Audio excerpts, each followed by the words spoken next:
Thanks for tuning in, guys. You're listening to Ace Comicals. I'm Greg Driver. I'm joined by Rahul Jani and Leon Everett. Let's go.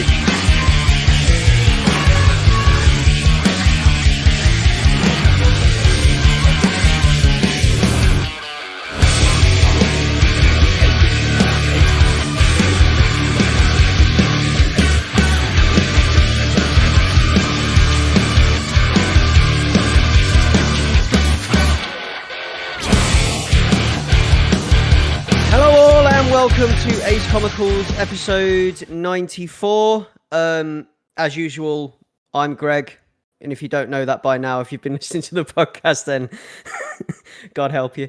I'm joined by Ray and Leon. Hey, as usual, I'm Rahul. Howdy. And so here we are with our 94th episode, creeping ever closer to episode 100. Although I don't think there's going to be any big changes to the status quo or crossover events or anything huge like that. We're not going to go back to number one either. We're just going to carry on, keep playing. Aren't we on road to 100 right now? Yeah. Special run. Pretty much, yeah. Pretty much. This is the Ace Comicals road to 100. Yeah, something big's going to happen. Like episode 99. I'm gonna die and get replaced, and yeah, I was gonna say this is your marketing, pretending like nothing's gonna happen before the cataclysm. Yeah, they're not gonna you're not gonna like the new Greg because the new Greg will be like some space alien or something instead, and he will take up the mantle of Greg, but he won't be the same, and then the old Greg will come back from the dead. And yeah, we're going to be dealing with some of that later anyway when I start talking about the Immortal Hulk, but. By the time we get to episode 152, we can just retcon it all back to how exactly. Yeah. I never died. Yeah. So, how has everybody been in the intervening 2 weeks? Been good. Same lockdown self, I suppose. I did get to go home and see some family. Did some safe distancing, like meet and greets and stuff. Celebrated Raksha Bandhan, which was nice, which is a Hindu ceremony where basically the sister gives the brother a bit of old rope, and in return she gets money for old rope. That's literally it. But it's a nice celebration. I'm glad that I didn't get to miss that with my sister this year. And I think that was it. The same old, playing games, watching films, reading comics. How about you guys? Yeah, that. Games, films, comics. Leon, you go first though. What have you been up to? These weeks just contract and expand at such a scary pace that I can never tell where one bit ends and the next bit begins.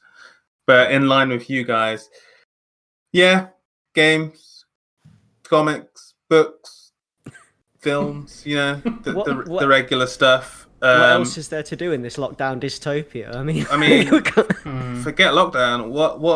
What else is there to do anyway? Like you could go eat out out to and help see out. people? Oh yeah. Get your 50% voucher. Yeah. But I've along the lines of what I was doing last time. I've been revisiting a lot of like older movies, especially a lot of like 2010 movies and stuff. So I've spent a lot of time doing that. I'll tell you what I did yesterday. I was on my exercise bike and I was checking my email at the same time because I can't do anything without multitasking. So I was checking my email, and as I was approaching like my 30th minute on the bicycle, a stationary bike by the way, not outdoors. I was in my flat doing a stationary bicycle, and I got an email from Just Eat saying we've got free delivery on McDonald's breakfast. Do you want one? I was like, fuck off. The timing was the worst. Like you can't tell a man when he's trying to exercise in the morning, like getting back in the habit, if you can get an 89p hash brown for like no cost to anybody else. Like I could have done that. I could have bought 89 pence worth of one single like flash fried hash brown, but I resisted. Yeah, you were putting in the work. You're on the bike. What more? Yeah, man. Like you staying in to not help out. So wait, you were cycling. Like cycling virtually, to nowhere. In a way. Yeah, cycling to nowhere. And then you were going to get somebody to cycle to you for 89 pence worth of chopped and fried potato. That's what they wanted me to do, and it's what I chose not to do.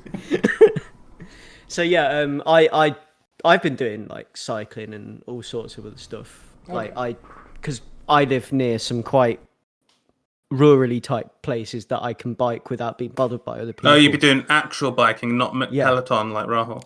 No, I've got a mountain bike, so Excuse me, I don't have Peloton. I just have my bicycle and Netflix, and I just put on a video of something green and just watch that. What's that episode of Black Mirror where that guy 50 million merit. Credits. Yeah.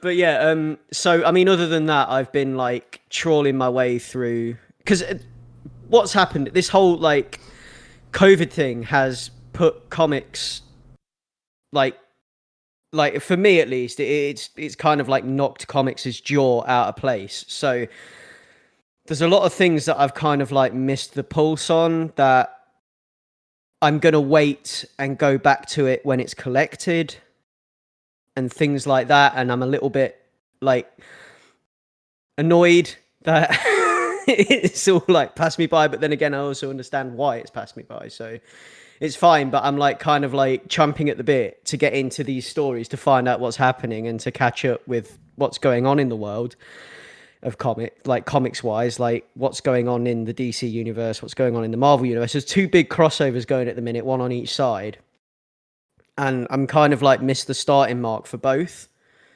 so I'm waiting. Not a blessing? Well, it's a rather blessing than a curse. It's probably a blessing for you, but for me, I'm like, I enjoy that sort of thing, as you well know, so that's me. But yeah, so like I've been wanting to get into those, but what I've been doing instead is going back and revisiting things that I've passed me by previously, and also going back and revisiting some old comics. So I've been checking out some I say old, I mean the 90s, but I guess that is old now, isn't it? A lot of... It's definitely old. That's ancient history if you're a Zoomer. Yeah, man. I've been reading some Batman Elseworlds stories. So I've got 3 volumes on my shelf of Batman Elseworld stories, and volume 1 is by far the biggest, and I'm like 300 plus pages into that right now. And there's all sorts of like... Basically, the whole idea of Elseworlds is kind of like alternate universe Batmans, but they're not really alternate universes at this point, as in they don't exist in, like, you've got the DC New 52. These aren't universes within the DC, not the DC New 52, sorry. You've got the DC multiverse, and there's 52 different universes or whatever, and then there's like the dark multiverse as well, and these aren't supposedly within that, as far as I can tell. This is like me trying to piece this together. These are just like alternative tellings of Batman stories. So like, what if Batman was a 1920s socialite? What if Batman was alive during the times of the American Civil War and things like that? And this, like, volume 1, the things I've read so far. So we've had Batman, like a Western type story where Batman's like a Union general doing a secret mission for Abe Lincoln during the Civil War. He puts together a battalion of freed slaves, and he has a native ally called Redbird, who is looking for vengeance for his murdered mother. It's all very Lone Ranger. There's Robin 3000, which is set in the far future, and it's like, I'm not gonna lie, all of this is pretty schlocky, but there's Robin 3000 where it's set in the future, and it's like the Earth's been taken over by an alien race who blame the Wayne family for something that they set it up that the Wayne family started a virus that killed a lot of people, and they were able to cure it, but really it was them all along, just kind of infiltrating and colonizing Earth. And Robin starts the resistance, and it's like 2 issues long, but it goes nowhere because Robin defeats this general, and then that's it. It just kind of cuts off at the end of issue 2, and we don't get what happens after that. Because obviously that's not the end of it, because the resistance isn't, like, it's not over. They've just beat one guy. So now what?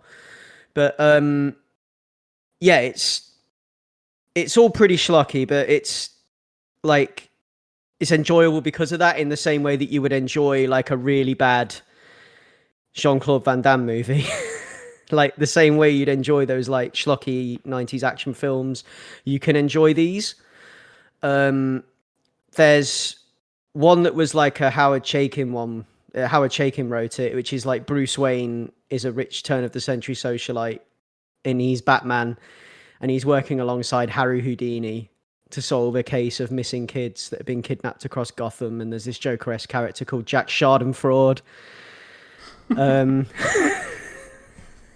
I mean, not to get too into the weeds of like how we enjoy stuff, or maybe I do want to get into that. But like you mentioned JCVD, and like there's a part of these old action, like schlocky action flicks that are more enjoyable when you watch them with friends or like slightly drunk or whatever in a group setting. And I find you can't really, or at least I can't really do that with comics. Like, well, do you find the same thing? Like, I think maybe that's the reason I don't enjoy the schlocky stuff as much as you do. I don't get to share it with you, really. Yeah, you can't do that with comics, but like, because obviously it's quite a comics is like a thing where it's like reading.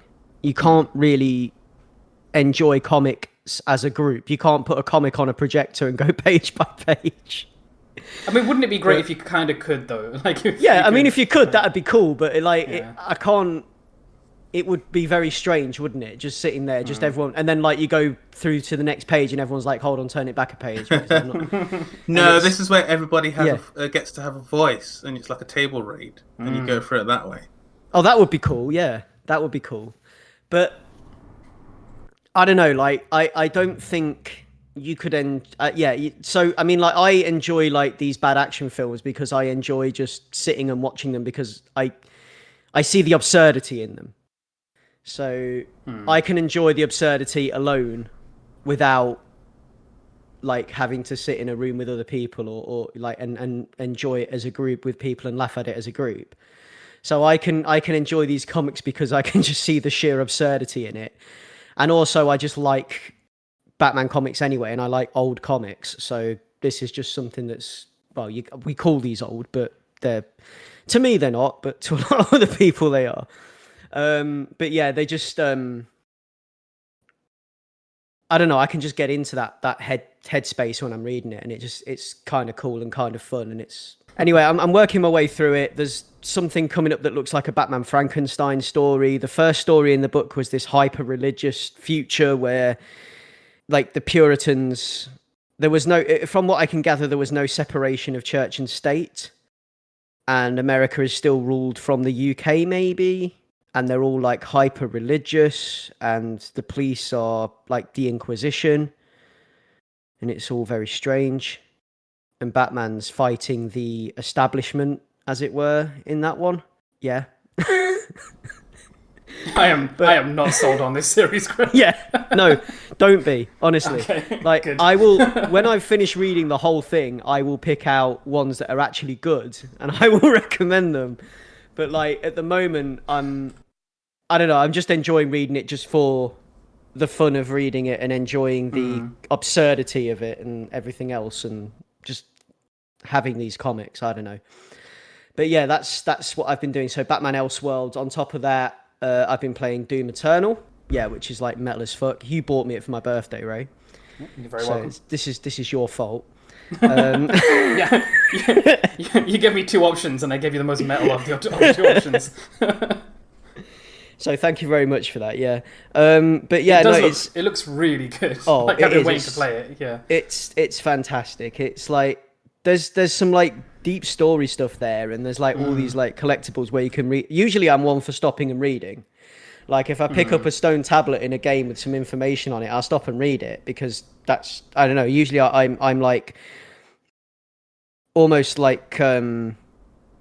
We talked about this before. You're compelled to stop. And compelled actually, to do it. Yeah. Because like the codex for Doom 2016 was surprisingly dense. I don't think I never read through the entirety of it, but I didn't realize just how much lore there was to Doom. Yeah, with Doom and Doom 2016, I'm not compelled to stop and read. Oh, really? Yeah, because I'm having too much fun ripping and tearing. So it's like I could stop and read, or I could just like dive headfirst into a pile of demons and just get covered in gore. and I usually choose the latter. And then I've read a few bits of it, but by the end of it, I probably will have read the whole thing. But it's like the first game. It's kind of freeing because I'm not compelled to stop and read because I'm having so much fun with the OTT metalness of it. Yeah, I think we talked about. I forget which comic we talked about this in the context of, but there was something which had like the Watchmen style between chapters. It had like documents you could read or like lore dumps or whatever. And I was asking you guys if you ever just skip them and save them to like download dump at the end of the quote unquote comic-y portion. And I'm like that with all of my games. Like I can't stop and read the codex and whatever. And then I never have the compulsion to go back and read them at the end of the game anyway. So I kind of wish sometimes these things were like collated in book form. I remember Skyrim had that. Like you could download all of the books that you can find in Skyrim. You could download as a PDF and go through them as a big thing. And you realize that when they're not breaking up like the really dull action of Skyrim. Sorry, my opinions on Skyrim. I don't like Skyrim, but like you realize that the stories are really shit and not that interesting. But I'm assuming the Doom ones are actually pretty good. What do you mean you haven't bought Skyrim for every game system you own? I will not. I will never be buying Skyrim again. I regret it the first time. I don't want to get into my. I've got it on Xbox 360 and I've got it on PC, and that's enough for me. Yeah, like, that's enough for me. I don't know why it needed a Nintendo Switch release. I really don't. But there we go. To prove that they could. It's just Skyrim on the Game Boy Micro. But it's like... Yeah, so usually I'm a lore dump guy. With these comics that you're talking about, things like Decorum and the new X-Men, the current X-Men run. Yeah. I am like compelled to stop and read the pages in between, and usually I'm compelled to do that with games. But like for some reason with Doom, I it's freeing because I don't feel like I have to do that. Yeah. What have you guys been playing Fall Guys then as well? Because that's one that I've picked up on PSN and stupidly picked up on Steam as well because a different group of friends are playing it on Steam, and I didn't really want to buy it twice, but you know whatever. It's ridiculously fun and like a really sincere amount of fun as well. Like it's not it's not pretentious in the way like it's not pretending to be anything bigger or like I don't know more. It's not pretending to be something it isn't, and it's just outright fun. And I've been having a blast with it. I think that's been my big, apart from my ongoing Bloodborne that I've been playing with various friends. I think Fall Guys is the latest thing that I've been really into. Yeah, it's like virtual Takeshi's Castle, isn't it? Basically, yeah. Yeah, and that's what drew me to it, and that's why I got so into it. The only, like, I've been playing it a little bit. I've not been playing it loads and loads. Same. I've had a few games on it because it's just great, silly fun. What I wish I could do is have local multiplayer on it and have like 4 guys or 6 guys on it and play drinking games with it and things. Who are you being local with these days? That you can play local multiplayer? Yeah. Don't talk the cats to play. Myself, I can play drinking games against myself. Yeah, you just reminded me we're in lockdown Britain. But sorry, Greg. For a second, I had that nice image of sitting on a couch next to somebody and playing Smash Bros or something or Mario Party in the same room as someone, Not in my house, Greg. You're not allowed to have those kind of fantasies. I'm sorry. Thanks for bringing me back down to reality, Ray. No, but yeah, so Fall Guys is great. Yeah, I do enjoy it, but I feel like Battle Royale games are really solitary sometimes. They isolate you because you can't... I mean, although you can bring a party of people online with Fall Guys, and you can have like 4 guys in a Fall Guys party, you can't like... I don't know. It's you can't really. You don't really interact with each other much, apart from the team set pieces, like the football one, or like the collect all the eggs, collect the eggathon or whatever. But sometimes it is a fun one to be in a group chat with. I think because what I like about it is there's like a variant of friendly fire for the Fall Guys game. So like there's a map where you have to grab tails off of other people, and I discovered that you can grab tails off your own teammates. So like game theory be damned, I was just trying to chase my own teammates and my own co-op partners and grab their tails. God. Yeah, I was awful. So not to rain on you guys, Fall Guys Parade. I've only played it a few times, the PSN version. But I think this is one of those popular battle royale games that is not for me. I've played it a few times, and it has the thing where, like, the presentation and appearance of it is the fun that everyone seems to be having with it. But from playing it myself, there wasn't much of a thing to make me think like, oh man, this is so good. I'm just gonna buy this on Steam and blah. It's like I just didn't have a good time with it because like it feels like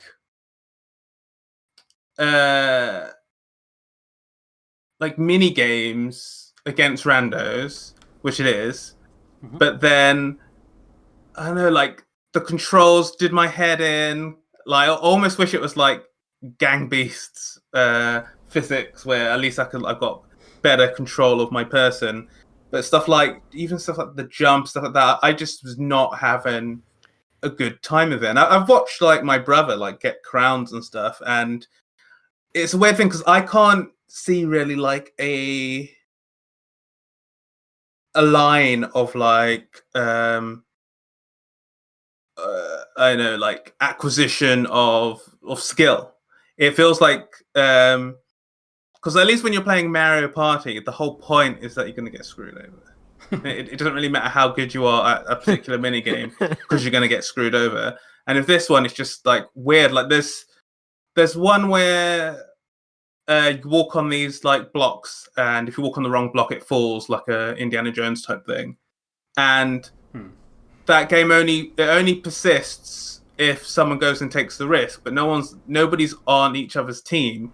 So you get like, because you got that throw mechanic, you get that awkward thing of people trying to throw people onto the blocks to make it work, and it all just feels like messy. You just get a bunch of people running up, and it's like, I think it's a thing where maybe in 6 months, when more stuff's been added and there's a bit more of like a balance to the flow of like the games that pop up, that I might be interested to dabble, maybe in a sale and stuff. But yeah, currently is like I was hoping to get on the bandwagon because I always like trying these things out. I'm not a contrarian. I always like to have fun with the thing, but I was just surprised at how much I bounced off it.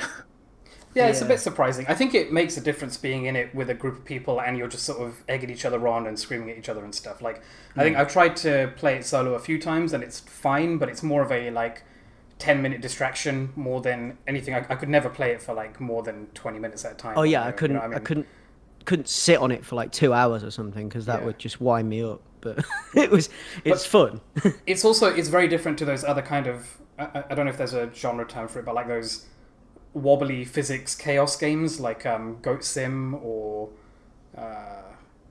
not Untitled Goose Game, because that's different. That's very driven game. But like, you know, the ones where you just wobbly shit happens and then you can make a GIF out of it and it's like silly fun and somebody screams on YouTube at it and stuff. Like it's not quite that frivolous. I feel like there's, you know, you have something to do and it does it quite simply and quite well. I mean, like Gary's mod. Even that's slightly different though, I guess, because that's giving you a creative sandbox. But like, yeah, I don't know. I think I've just been enjoying something that's not too brain heavy. Like I found myself going into Bloodborne, playing that for like an hour, and then taking a 10-minute break in Fall Guys before going back to Bloodborne, and that's been quite a nice cycle. Fall Guys is a good social game.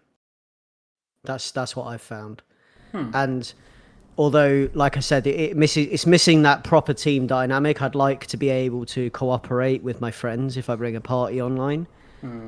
But it's nice that it's I've been playing Fall Guys and then I play Doom to decompress from Fall Guys. So because I get frustrated when I lose at Fall Guys because it's like Mario Party. It presses that button.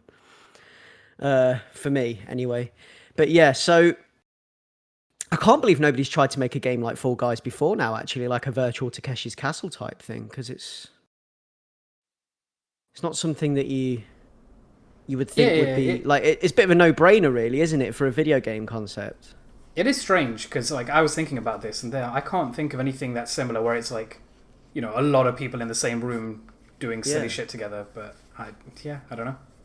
It feels like as well that tech of having these like super large numbers of people joining games seems to have only like properly matured in the last couple of years, maybe.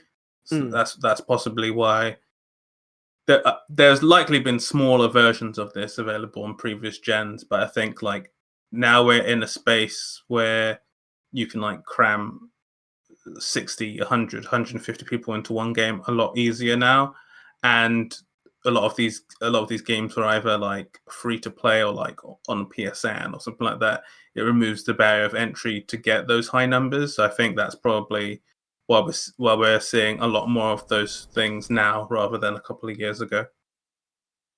Yeah. I don't know. I'm thinking of stuff like from the 90s. Not that I want to go on a tangent, but stuff like Delta Force 2, where you could have, I'm sure you could have 60 people playing on, you know, like a 56k modem at the same time. But yeah, I do know what you mean. Like this rise of the massive instances that you can play together, and like seeing stuff like PUBG go from, how many could you have in PUBG? Was it like 50 people or whatever? No, I think it was 100. That was 100, and then COD Warzone was 150, and like seeing this slow escalation is kind of cool.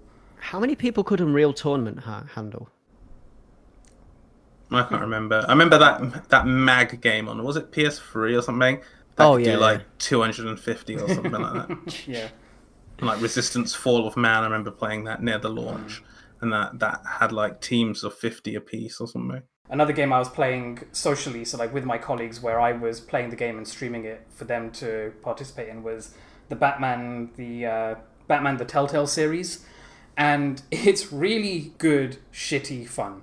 Like, it's the worst Batman of all the Batmans. He's a terrible Batman. He's basically Archer, but Batman Archer, where he's really ineffective, but also it's not a comedy, but it somehow just happens to be a comedy by virtue of it all being like really poor choices and poor like dialogue options and stuff. Like, it's super, super funny to play with a bunch of people, because it has I forgot what the option's called, but like a share play thing where they can connect in with their mobile phones. And initially I thought it was they could inform you of the choices that they want to do. So like, you know, you get a bunch of count of how many thumbs up for a particular option, and then you get to decide to go with a popular vote or not. They just vote. But yeah, they just vote on the option. So like you can have, there were 5 of us in a room like playing this game, and occasionally I was being overridden by my audience, and it's hilarious. Like, I don't know, just everybody screaming at each other, like picking the shittiest, stupidest Bruce Wayne option. And like, our golden rule now is, if you have the option to be either Bruce Wayne or Batman, always go Batman, because every Bruce Wayne option is ridiculously dull in this series. And like, I would actually really highly recommend Batman the Telltale series, season 1 at the very least, as a good game to play if you want to like sit in a room with your friends and chat and banter while doing something that's a little more passive, so you don't have to be like engaged with the game all the time, and you can talk over it and stuff. Super funny, super stupid, and it'll just, I don't know, it'll give you a laugh if you want to see the worst version of Bruce Wayne you've ever seen on screen. I bounced off Batman Telltale. It's because you weren't playing it drunk with a bunch of mates. That's what we need to do. Maybe, yeah. I think I was trying too hard to get into the headspace of Batman.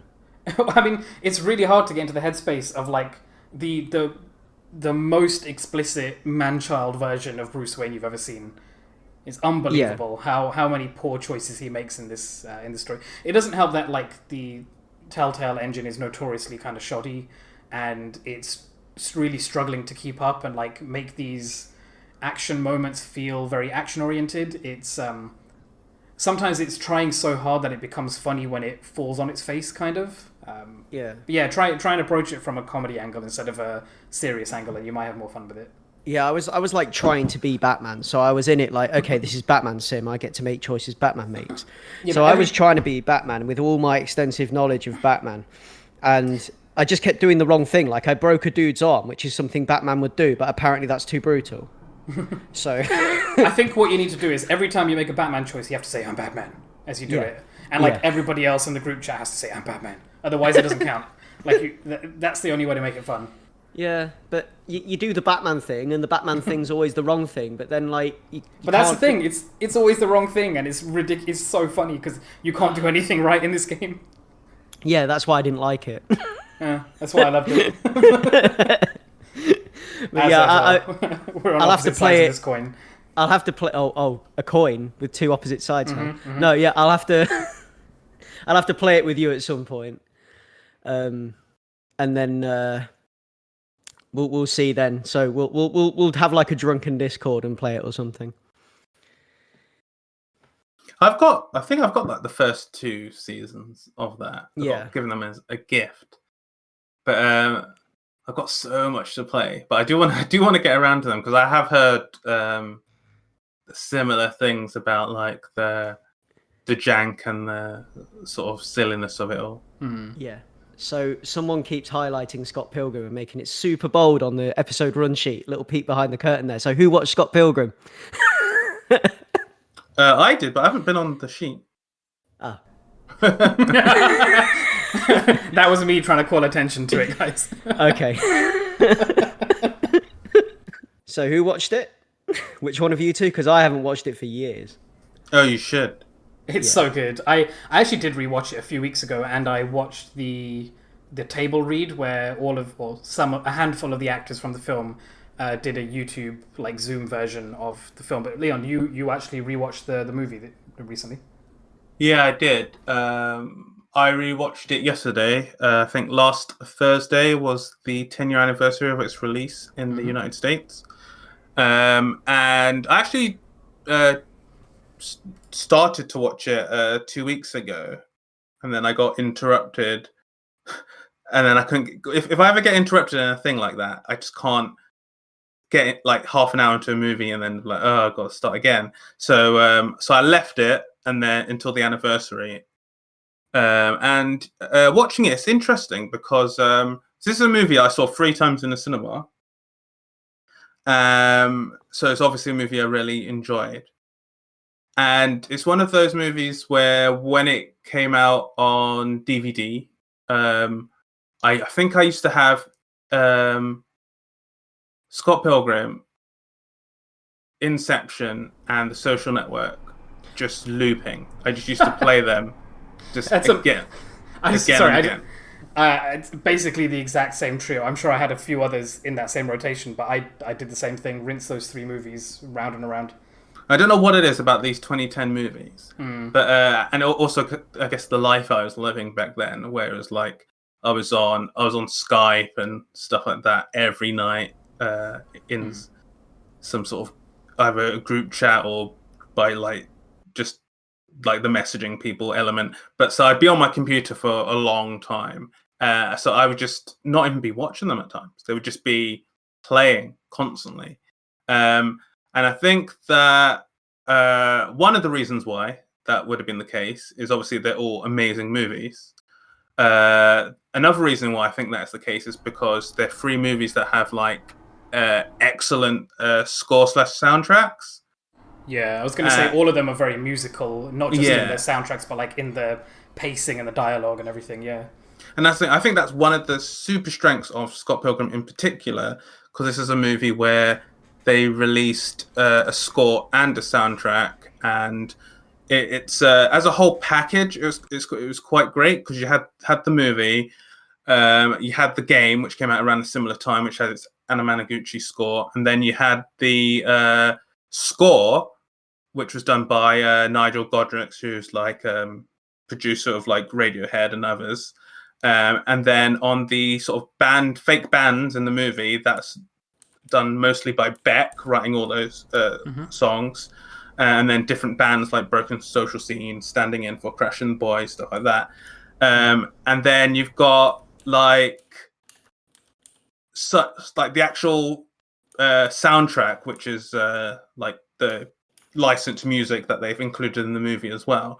All of that stuff is just like phenomenal, and like some of it is stuff that's referenced in the comics, the original comics, and some of it just like fits that world where it's just this like indie / Britpop / Canadian indie like style, and it all meshes together to this really cool package. And it's interesting going back, because I think the last time I watched it was maybe 5 years ago or something like that.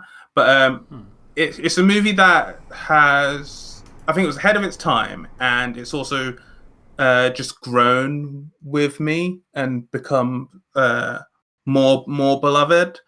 I think that it's probably like the pinnacle of like Edgar Wright and his editors, his regular editors, like style. And I think he was like the perfect person for the job because all of his like talents merge really well with the source material, and it just becomes this intertextual and transmedia just ball of just cool things come together. But yeah, it's funny like rewatching it now because like for the most part it all still works really well and it's all really fun to watch and it's all doing like amazing stuff. It's got like an amazing cast who since that movie have all gone to do like really cool things, and it just feels like a movie that I'm surprised existed. I'm surprised they like Universal made it like and it came out. I have a lot of fondness for the comic, and I remember the game very fondly as well. And just a point to add to that, a tweet went out from Brian Lee O'Malley a couple of days ago. P.S. Ubisoft has reached out to me, so we might be getting a re-release of the game. Yeah, I've heard that because it's currently trapped on the PS3 and Xbox, isn't it? Yeah, but you can't even download them again. No, like delisted. It's a PT scenario for that game. Yeah. So stay tuned, I guess. So are we moving on to comics now, onto our reviews section? I'll allow it. Go ahead. You'll allow it? Okay, so we'll start with something that I picked that I recommended to you, Ray, in particular, because I thought you would super dig it. This is a book called The Red Mother, which is a Boom Studios comic. It's a creepy, slow burn horror series with a focus on puzzles and art, and it has this like strange, unsettling atmosphere in the pages. It's like prevalent, and it has a lot in common with classic weird literature and cosmic horror. So stories of strange cults and esoteric knowledge and the strangeness and madness that lives within puzzles, the idea of forbidden knowledge hidden inside a puzzle, or maybe a puzzle granting access to a higher plane, like all this stuff that is absolutely fantastic and things that I love, you know, with my my sort of like insatiable hunger for Lovecraftian literature and things like that. Like I love that kind of stuff. So like Cthulhu mythos type things, like I guess for me, this has a lot in common with that kind of stuff, like the King in Yellow, Hastur of the Cthulhu mythos and all of that kind of stuff. So I will read the blurb for the comic first of all, and then we will dive right in. Jeremy Hown returns to his The Beauty roots as he teams with Danny Luckett, hot off regression, for a new psychological horror series. After losing her eye and the man she loves in a brutal mugging, Daisy McDonough is left trying to put the pieces of her life back together. Just when she begins to think she can heal, move on, she begins to see strange things through her new prosthetic eye, and the Red Mother sees her in return. Yeah, so Ray, what are your thoughts on this so far? So you initially sold it to me on the puzzle aspect. So yes, the fact that it's kind, I mean, it presents itself as being, you know, surrounded by the idea of these puzzle boxes, kind of like the what's the one from Hellraiser, like the cube, the lament configuration. Yeah, that kind of thing. But like,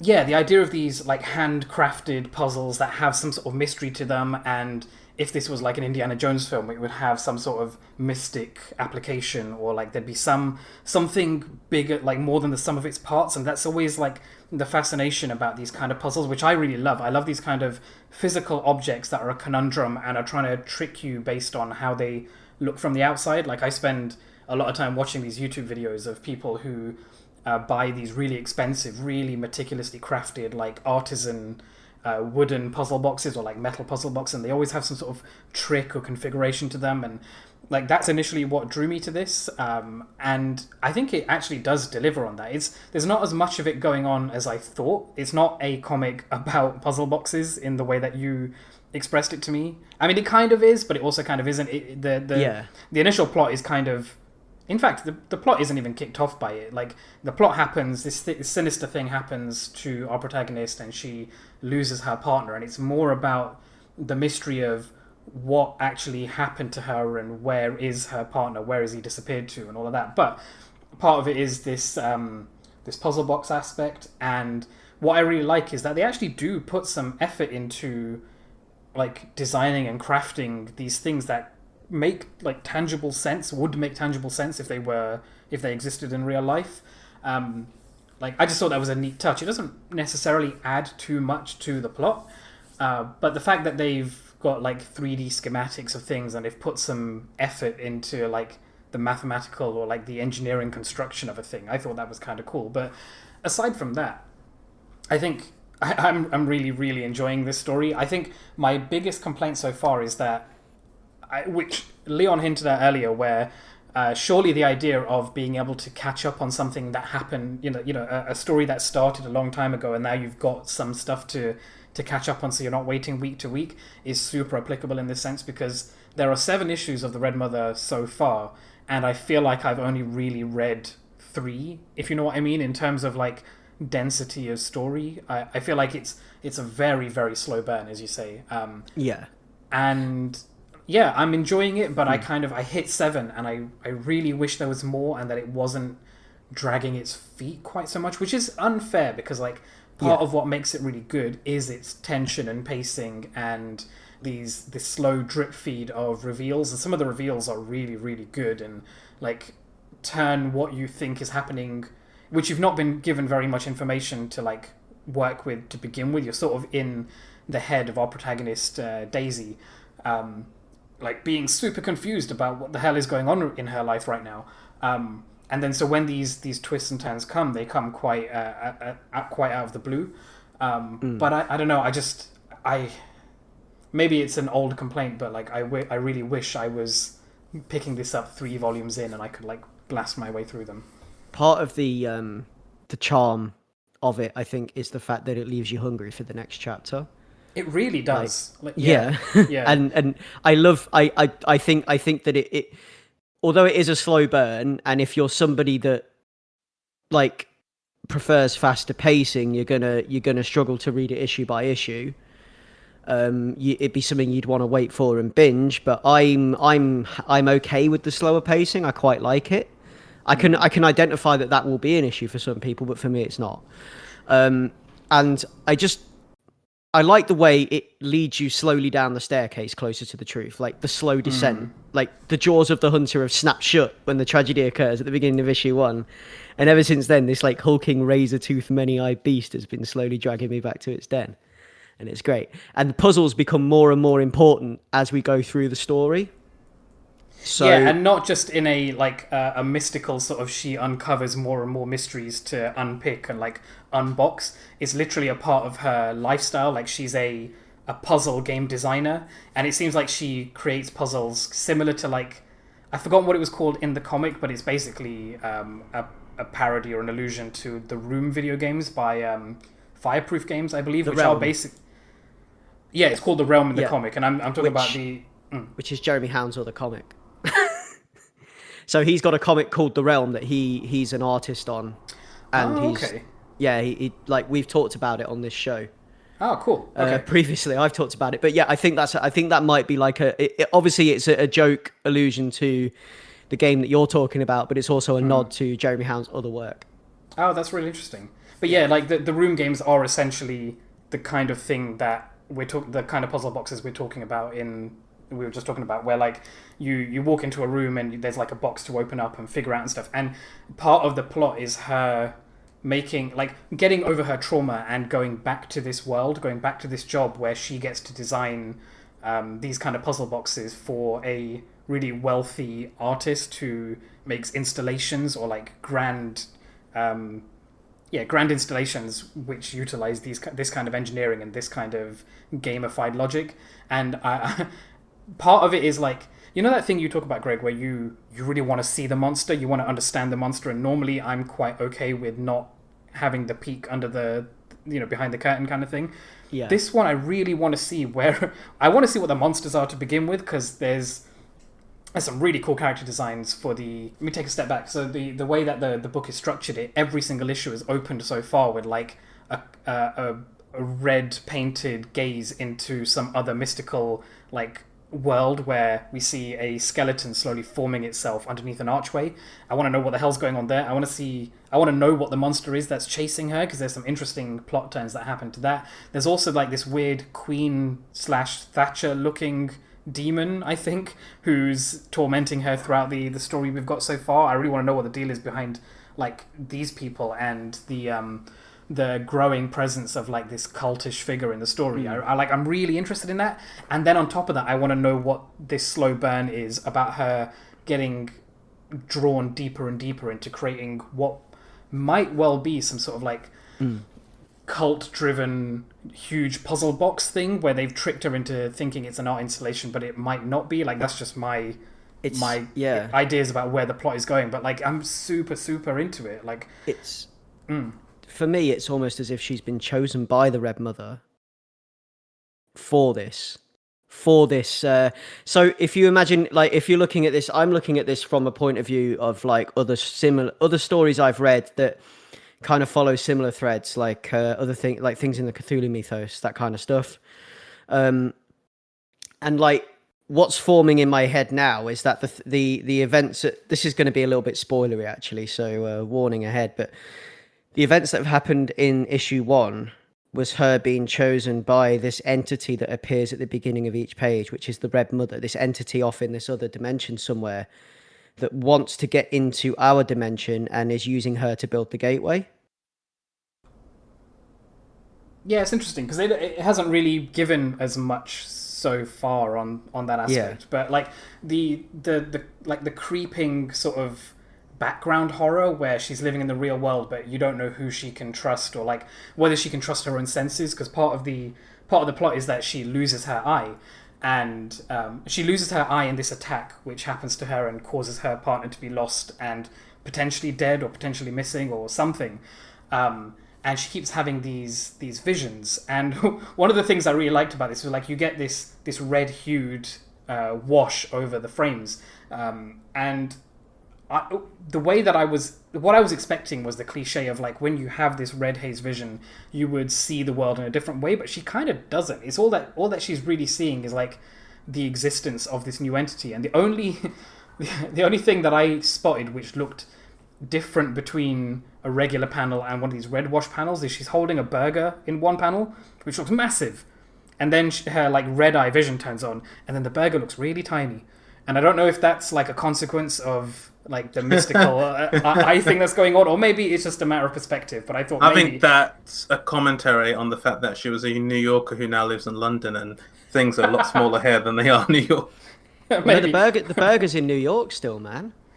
The burger is in New York. Maybe she thought she was ordering like a massive Big Mac, but it turned out it was a slider or something. Like I want to know what, like, it's those kind of mysteries, which I know I'm making a joke about it, but they've not told us what the machinations are of, or like what the mechanisms are for a lot of this stuff. And normally I would find that really, it's a fine line between being frustrating and being just one of those things you accept in a holistic way, like not needing to have the monster revealed. But this one, there's just something really intriguing about how it's all quite matter of fact, and we're just not seeing it. We only have like her limited perspective. It's interesting, like limited perspective even more so because she only has one eye to look through now. I think there's something very cool going on there. It's getting peeled back slowly. Very slowly. And have you noticed how the Red Mother only has one eye as well in the beginning of the book? Yeah. So, obviously, she's been chosen as the herald of the Red Mother or something like that. This is the way I'm looking at it in my head, and that's what she's going to do by.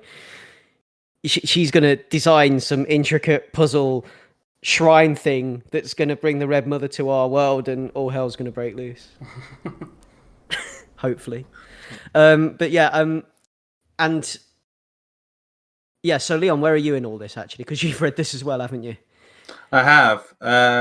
I agree. with a lot of what you guys have said, and probably find myself in the middle, annoyingly, where it's like I enjoy the slow burn, especially because I had 7 issues to read as well. And it's a weird thing, because if it was just a book about this woman who survived an attack, who makes puzzles and ends up taking a job in the UK, that and it was complete, and I heard it was really good. Like, that in itself could be a compelling thing. And then if it was just like, oh, this person's caught up in this culty thing with supernatural things, that's also a cool thing. So it's like, but then that second thing kind of changes your expectation to be like, I like, how long is it going to take until we spend more than a few panels in the supernatural world? So it's like, I generally was fine with the slow burn, and I think what's common with stuff like this, I think with my sensibilities, I know they're going to be the opposite to Greg's in this regard, where it's like, I almost I'm not going to say don't care, because I do care, because I think that stuff's cool and the designs are cool. But I'm almost less interested in whatever the Red Mother's plans are currently, in terms of seeing the Red Mother and all that nonsense and like all that, than I am with the weirdness with the stuff around Daisy. And like the sort of the Red Vision stuff like that, those encounters are more interesting to me than like what the big, possibly Cthulhu-esque thing is going on. But even I'm happy that's there, and I'm enjoying that part with it. But I'm almost want to spend more time, like, I don't know, like, because it feels like at times, especially the further you go on, that just outside the panel, if you was to turn around, like, people would be acting weird or something, like almost like some Rosemary's Baby type thing to some degree. And I'm interested to see what happens with that, and what happens with like the art installation stuff, because it seems like something's going to get summoned, blah blah blah blah. But like, I'm fine going for the day by day thing with that. But like, I think that, as you said before, Rahul, this is a personal thing. I would struggle to read this like once every month, and not from any quality reasons or anything, or not for me even saying, "Oh, I wish it did," blah blah blah. Just because like the rollout of the mystery and the information and stuff like that is so leisurely that I just like having month gaps between it would be, I'll just like lose the momentum. Whereas like reading them back to back recently, you get a cool hook at the end, and then I get to see what's next and how that plays into the world. So it's kind of a tricky one, because I think a part of it plays to sensibilities, and part of it plays to expectations, and I am having fun with all of this, like the interpersonal stuff.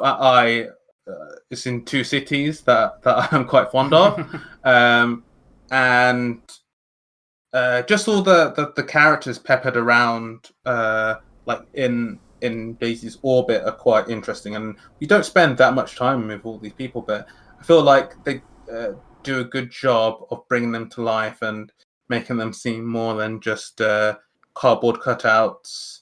But it does feel like they all have like a life beyond the panels that we see them, and I like that. And I know there's more like twists and turns to come. But it's like, I'm still thinking with like the Red Mother. It's like, just like get to it already. I'm sick of seeing you standing there. Like, what's your plan? I'm the opposite to that, because I I feel compelled to carry on reading, to carry on digging deeper, and like just compelled to carry on with it and just see what happens. Like I'm a cultist, so Yeah, and that's the thing, like I'm compelled as well, and like you said, the point you made earlier is that it does leave you wanting more and like wanting to go deeper into the thing. But like I think this is a thing where there's certain story types, and there's some stuff that I would have preferred it as a graphic novel or like a multi-part graphic novel or something like that. Yeah. Where it's like I get the equivalent of like 12 issues just to read through, and then on volume 2, if there is a volume 2, we get deeper down the rabbit hole, blah blah blah. But like for a thing with like a mystery supernatural thing, it's cool, but like part of it can feel like not episodic, but sort of like now we need to have like a weird thing to do with her eye. And this is like super reductive because like I don't really have any issues. Like I quite enjoy this book. I think that the characters are cool. I think that the look of it is really good. I feel like just the structure of it is good, from like all the way at the beginning of the attack to where we are now. It's just that maybe it's whiplash because I've read 7 issues, and then now I'm going to have to wait until issue 8 and then into issue 9 and so on. And I'm not sure if I prepared for the whiplash of that. It's going to be it's going to be something where a lot of people are going to best enjoy this as a binge. I mean, like reading issue to issue, I can deal with that. It has its charm. I'm a cultist. I'm fully hungry for the next issue every time. And I can sit and I can wait for the next issue each month, and it doesn't lose anything by being released like that for me. But I know that when I get it all and I can read it all and binge it as like a whole graphic novel or something, it will be enhanced beyond measure, I'm sure. Like it's going to be so much better when everything's clicked into place and I can binge it all through again. But I'm really enjoying it issue by issue so far. Like I love like how it's so unsettling and creepy, and the anxiety in the pages and the dread like really sticks to you afterwards. Like the book, it has this like otherworldly, unexplained dread that the character tries to shrug off as a symptom of her trauma, but we know it's something deeper. And like she's like, okay, this is just a condition brought about by the loss of my eye, but like we know that's not true.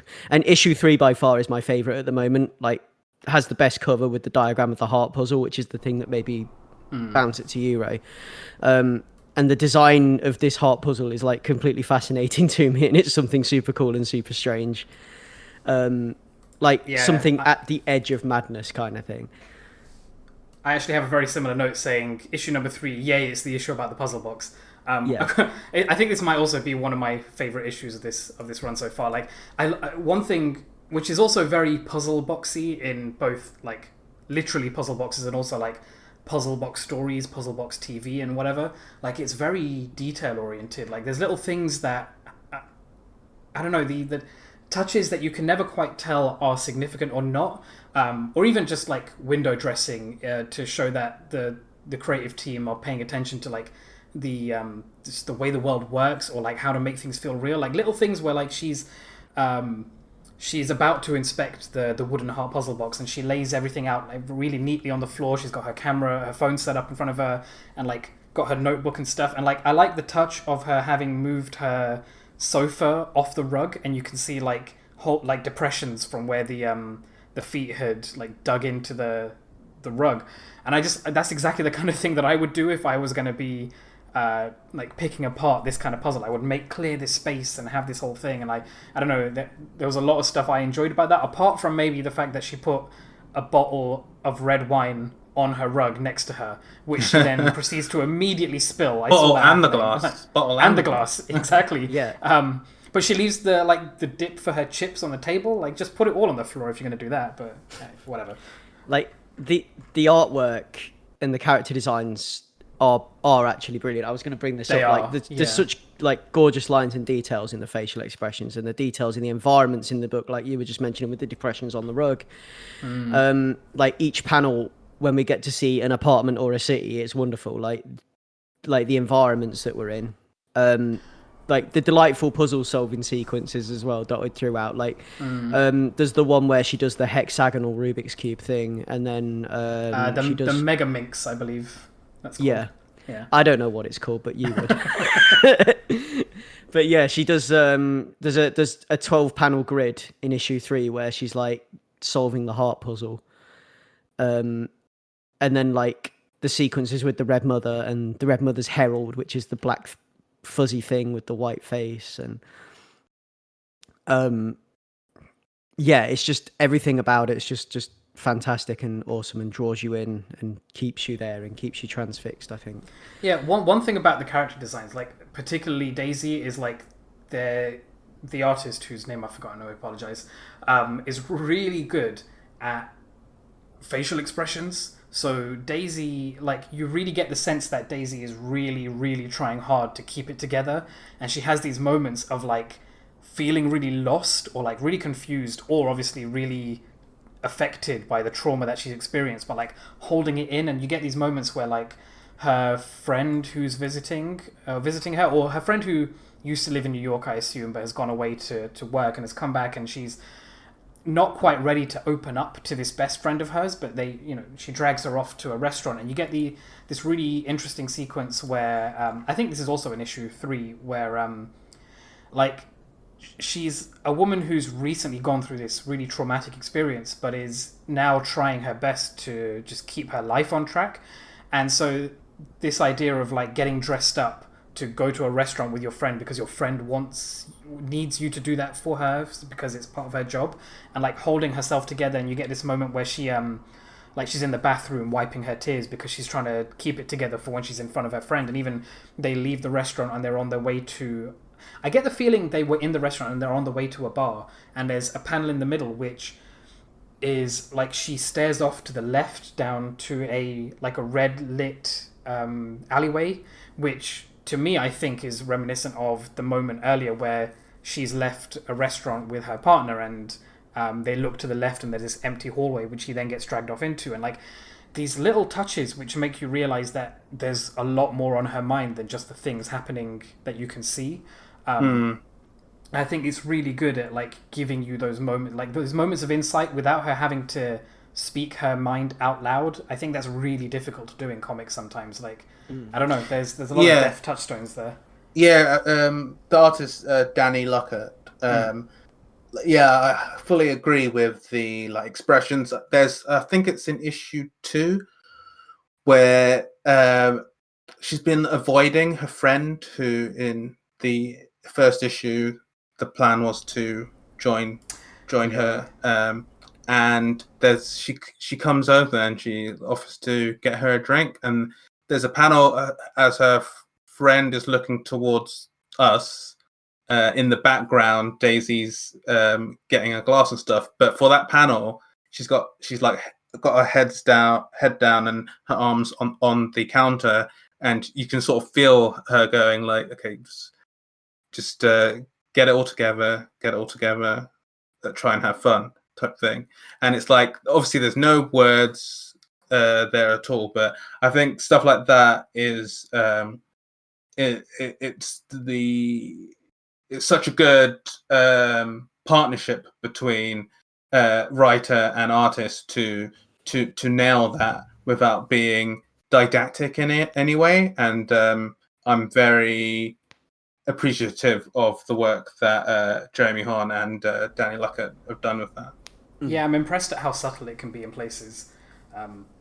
Exactly like you said. Like I think I've noted down a few other things which I liked, where like maybe not necessarily in the same vein, but there's a bit where she's sleeping and having a nightmare, and she has a vision of her partner, and she falls out of bed, and the way that it's been drawn, it looks really painful. Like she's desperately scrambling out of bed, and like as though she was awake and doing the action she would be doing if she was stood upright, like she was in her nightmare.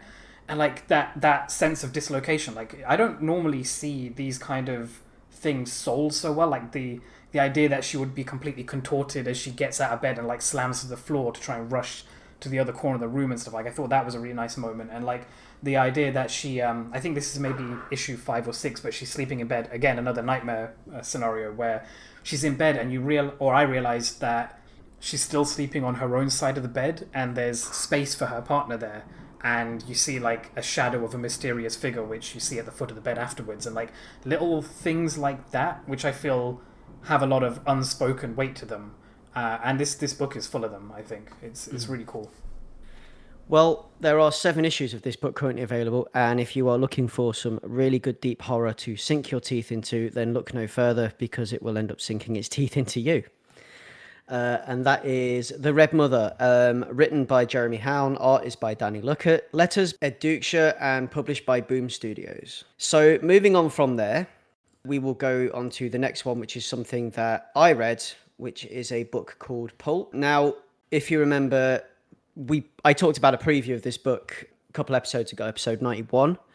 I now have the complete article, and it is a fantastic story. It's a story of a man at a time, a man who has seen so much violence and has roots in a completely different time to the one in which he is now living, even though they are mere decades apart. And it's like the juxtaposition between the Old West and where he's living now. Like how we talked about this last time, like how jarring it must have been to live through such rapid change. And in this book, we can see the effect of it. We can see how this former outlaw is struggling to find his place in the world and to find a way out, as he calls it, from the cycle of violence and suffering in his life. So if I read you the blurb from the back of the hardback that I've got here in front of me. What do you do when you expected to die young but somehow didn't? Max Winter used to have a different name and a different life. A long time ago, now in 1930s New York, Max survives by writing thinly disguised tales of the man he used to be. For the Pulp magazines, tales of the forgotten frontier and a Wild West outlaw dispensing justice with a 6-gun. But as his life begins to crumble and he watches the world move to the brink of war, with Nazis marching across Europe and in the streets of New York City, Max finds himself thinking like an outlaw again. And once he starts down that path, there may be no way back. So yeah, it's kind of like he's a former robber who was hunted through the Old West, and he's now an old man selling stories of his past for publishing in a pulp magazine. And he's kind of just barely scraping by doing that. It's almost a redemption story in a way. The Nazis are on the rise, and our main character Max has been pulled back in to fight for justice the only way that he knows how, and doing the only thing that comes natural to him. It begins when he sees a Jewish person being attacked in a subway station, and he steps in to try and defend him, and he gets beaten himself and robbed. Almost gets pulled back into the cycle through desperation. So he's been, he's feeling like he's only just scraping by and he needs more money, and he sees an opportunity, and he almost gets pulled back in through the desperation because he then starts planning a heist or a hold up in like a very Old West style way that probably wouldn't work in 1920s New York, and it's a good thing he doesn't go through with it. Anyway, so we talked about before, the art and the colours are absolutely gorgeous here, and there's this beautiful textured colour wash over figures and structures composed of deep shadow and thick dark outlines, almost as if they're carved out of wood print. And this is like for the memory sections, and it captures the pulp fiction aesthetic and the haziness of Max's stories and memories of life in the Old West. And then when we're taken back to the present day, it's like a less textured palette, but with more movement in the figures, and the images look less static, and it's a very effective way to divide memories from reality in the narrative, and it looks absolutely fantastic. I want to talk about the awesome lettering effect that they use here as well. There's this really cool lettering effect where they blur and defocus words just enough to give the effect of a blackout or a loss of consciousness, because we have a character, Max, suffering from heart trouble at points in the book, and he's listening, and what he's listening to other people say begins to fade out and fuzz on the page and gets blurry, because obviously he's on the edge of blacking out and he's suffering intense pain and heart attacks coming on or something like that, and the speech fades out, which is really cool. And it's a really effective way to get like the narrowing of vision and the pain and everything else and the increased blood pressure, like to get that feeling across through the page of the comic. I think that's a really cool device. And yeah, I just really enjoyed the story and enjoyed the way it ended, and this kind of like typical pulp tropes of fighting Nazis in America on the edge of World War II, and the way that they've taken that and played with it. I was really into that, and I think this is a really great. I mean, it's quite short actually. It's not the longest graphic novel in the world. It's quite short. It's really good though, really really good for what it is, and I do recommend you pick it up. And that is Ed Brubaker and Sean Phillips, with colours by Jacob Phillips. So Sean Phillips would be the artist on this, and I fully recommend that you check that out. And I think you did start to check it out, didn't you, Leon? Yeah. Then I got interrupted with life stuff and had to put it aside. But I'll hopefully have it read for the next episode because I'm super interested in giving it a go. Yeah, I'd love to see. This is the one that we read as a preview with That Texas Blood. Is that right? It is indeed. Okay, cool. Yeah, I don't have much to say. I didn't read it, but the art looks great. Yeah, no, it's a really cool story. And like I said, it's a good little story. It's a relatively short graphic novel, but it's very good for what it is, and it's very enjoyable. So Ray, you read something? I caught up on Finger Guns issues number 3 and 4. So Finger Guns number 1 and 2 is something that me and Leon talked about in a previous cast. I can't remember which one. It's a Vault comic written by Justin Richards, art by Val Halverson, colours by Rebecca Nolte, and letters by Taylor Esposito. I think we both gushed about it, I believe. I certainly loved issues number 1 and 2. Sorry, let me just find my notes. Apologies. So yeah, we basically left Finger Guns 2 on a cliffhanger revelation. And it's this story about two teenagers, Sadie and Wes, and they discover they have powers using their finger guns. They can point at people and influence them to do certain things depending on the arrangement of their fingers on their hand and stuff. And it's essentially a story about their friendship. They're discovering each other despite not running in the same circles. And the powers seem to be a vehicle to explore the problems that these kids are facing. These teenage issues that they have to deal with. Sadie, we've found so far, is that she has an abusive father, and Wes is essentially lonely and neglected in a single-parent household, whose the father isn't around very much. So far, their friendship has been growing, and they've been experimenting with their finger-pointing powers, and just having lots of fun with it. And as we get into issues 3 and 4, we find that in Wes, Sadie has found someone that she connects to in a way that she can't connect to with anyone else, because they have this this shared connection and this shared mystery that they can't talk to anyone else about. And it's she's beginning to neglect her friends to spend time with him, and she has to make these lame, obviously false excuses to ditch them. And so they go to Wes's house and discover a new emotion that they can fire upon people. So before they had anger and calmness, and now they've discovered they can influence bravery in people. And then, based on that, this comic gets to do what it's been doing best so far. It trades in serious family drama for some really touching and fun moments of looseness, and dedicates these huge and successive panels to our protagonist just enjoying the hell out of something.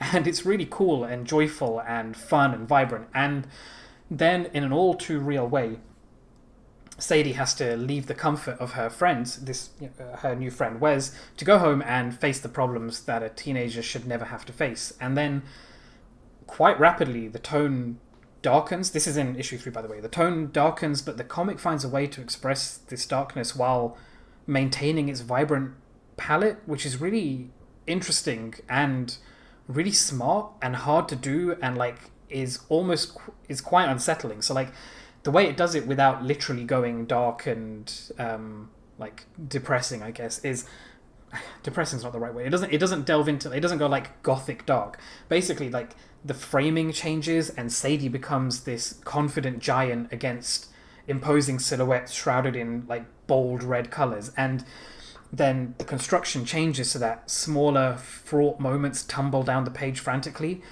And then what follows in this sequence is a cacophony of like anger, all expressed through the use of color and a haze of rage that spills from fists and seeps between panels, and onomatopoeia that slams and breaks through gutters, and the way that yelled words grow and become bloodied, and the distraught glances given between characters that we've come to care for. And it's all really effective. All of the aspects of comic art that I've been learning to understand over the years are utilized to maximum effect in this sequence, and all of the creatives are working in concert to create a really agonizing set piece. And it was super affecting, pulse quickening, and ultimately really heartbreaking.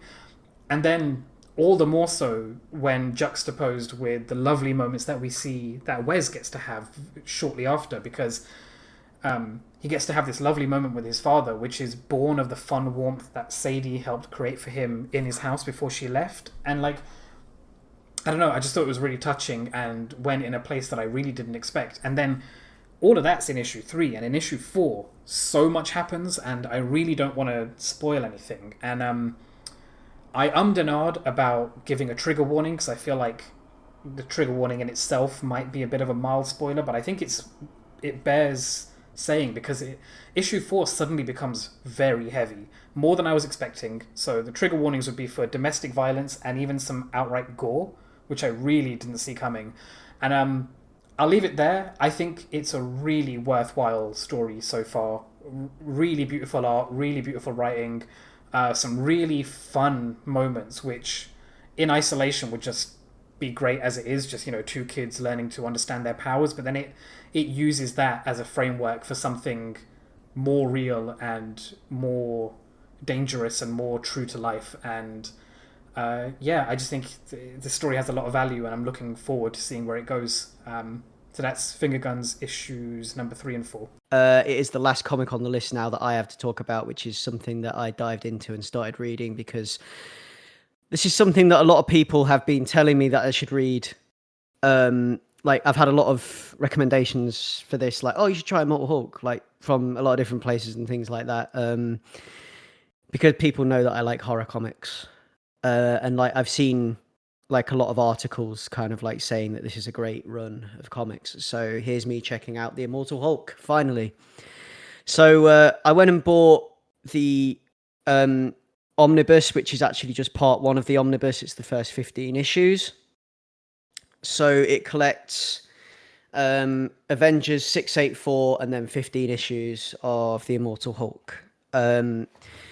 And this is a fairly recent run as well. This is like 2018, 2019, still ongoing now kind of thing. So it's like the previous 2 years.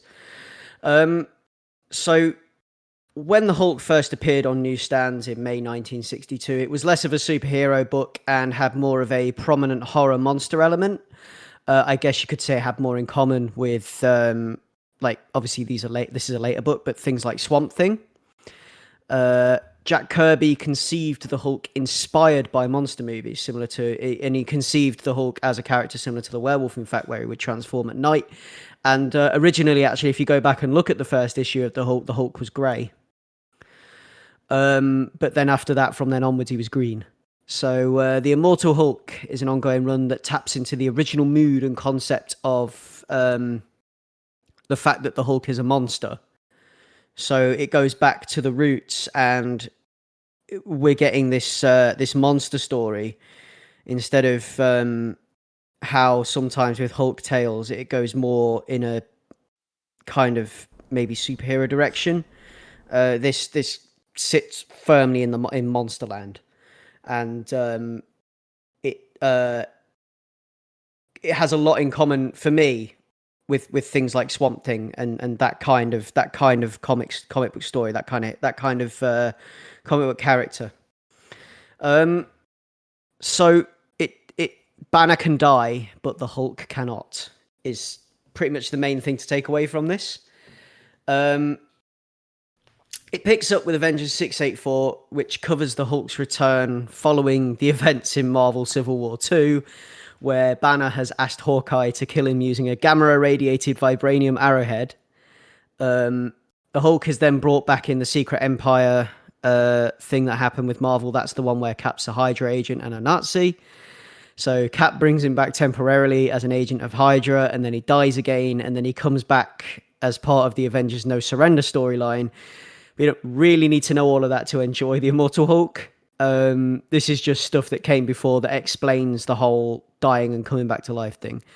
The art is great, and this is just quality Marvel comics. Like, I like reading the Hulk as a horror book. I like experiencing the monster, and this is what I feel the character was made for. So stories like this that involve the Hulk are always like my favorite Hulk stories, I guess. And this is really good comics, and I do recommend you check out the Immortal Hulk if you want a horror comic. This is a good place to start.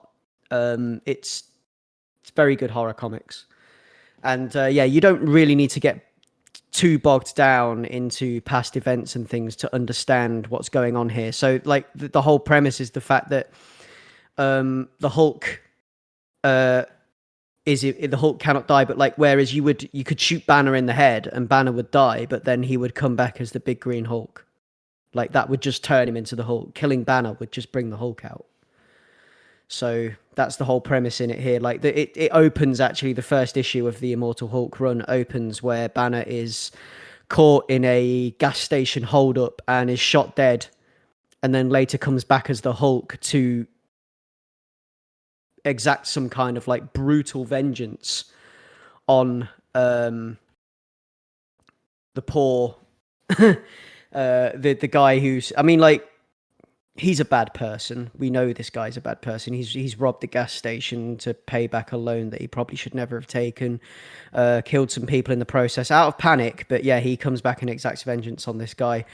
And it's like the whole thing seems to be like he's just this cruel beast. And it actually shows you that side of the Hulk, this cruel, snarling beast that the Hulk is. And it really taps into that, and it really gets that across, and that's what I really, really enjoy about it, and what I really enjoy seeing. He dispenses like the justice as he sees fit, kind of thing, like cruel, violent, and unforgiving. This huge, snarling green beast stalking in the shadows at night, because as Banner repeats, kind of like a mantra almost throughout, the nighttime is the Hulk's time, kind of thing. So again, tapping into that energy that the original Hulk comics in the 60s started out with, which I'm really down with. So yeah, that is Marvel's Immortal Hulk, and that is an extensive creative team. There's a lot of names attached to this because there's a lot of different people worked on it. But your main team is Al Ewing, writing duties. Your penciler is Joe Bennett. Inker is Roy Jose. Colorist Paul Mounts, and letterer Corey Petit. So yeah, that is the Immortal Hulk. And I think that brings us to an end for today's show. And into the pull list we go. So, like I mentioned up top at the beginning of the episode, with all this COVID business, I've ended up late to the party in a lot of things. And there's this whole Marvel Empire event going on, which, like I've mentioned, with this whole Dark Knight's death metal thing that's going on, it's something I'll be buying collected. It's a weird old time. And yeah, I'm just... so there is a few things to look forward to still, a few things that I've got on my list here. And these are all from August 25th. So we've got Batman 3 Jokers to kick us off. This one is it's a DC Black Label thing, and it explores the idea that Jeff Johns and Jason Fabok started a while back. So 30 years after Batman, The Killing Joke changed comics forever, 3 Jokers re-examines the myth of who or what the Joker is and what is at the heart of his eternal battle with Batman. New York Times best-selling writer Jeff Johns and Jason Fabok, the writer-artist team that waged the Dark Side War in the pages of Justice League, reunite to tell the ultimate story of Batman and the Joker years after years of anticipation, starting in DC Universe Rebirth 1. The epic miniseries you've been waiting for is here. Find out why there are 3 Jokers and what that means for the Dark Knight and the Clown Prince of Crime. It's a mystery unlike any that Batman has ever faced. So yeah, there's been this whole thing kicking around that actually there are 3 Jokers, and This is to do with Batman gaining knowledge by sitting in a chair, which I haven't got the resources in front of me or mentally to go into this right now. But Batman became a god for a short time, and he learned that there was 3 Jokers. Of course he did. Yeah. So there we go. We've got Fantastic Four Antithesis, which am I saying that right, Ray? Antithesis, or would you say antithesis? Antithesis, Antithesis, I believe. Yeah, antithesis. Yeah. I don't know. I'm illiterate. So Fantastic Four Antithesis number 1. It's the first full-length Fantastic Four story ever illustrated by classic creator Neil Adams. It's an unstoppable meteor of unknown origin has erupted from hyperspace, and unless the Fantastic Four can find a way to stop it hitting Manhattan, millions will die. So I'm interested in this because it's like a kind of like a standalone Fantastic Four story that I'm down with. And then the last one is Lock and Key in Pale Battalions Go, which we discussed last episode. We discussed our hunger for that last time. So the impossible reality bending keys of Key House have always been weapons of war. In the spring of 1915, Chamberlain Locke's oldest son, John, is desperate to be a part of the greatest war of all. And never mind that he's too young to enlist. He means to use the power of the keys to turn the tide, and will tell any lie and try any manipulation to have his way. Prepared to open a door onto one of the grimmest battlefields of the 20th century, whose darkness might even strike fear into an army of supernatural shadows. So we've got a Lock and Key tale set during World War One, which is rather interesting. Yeah, this is another one of those golden age Lock and Key stories that sort of like fits in with all those other one-shots we've been getting recently, which is kind of cool. So that brings us to a close. That is Ace Comicals episode number 94. You can find us at www.acecomicals.com, which is the hub for everything we do. There are multiple places to listen to us. You can listen to us on Spotify, TuneIn, Castro, iTunes. You can find us on Twitter under @AceComicals. You can DM us, get involved in the conversation, recommend us books. If you have opinions about the things that we've read, let us know what you thought, if you've picked them up and read them as well.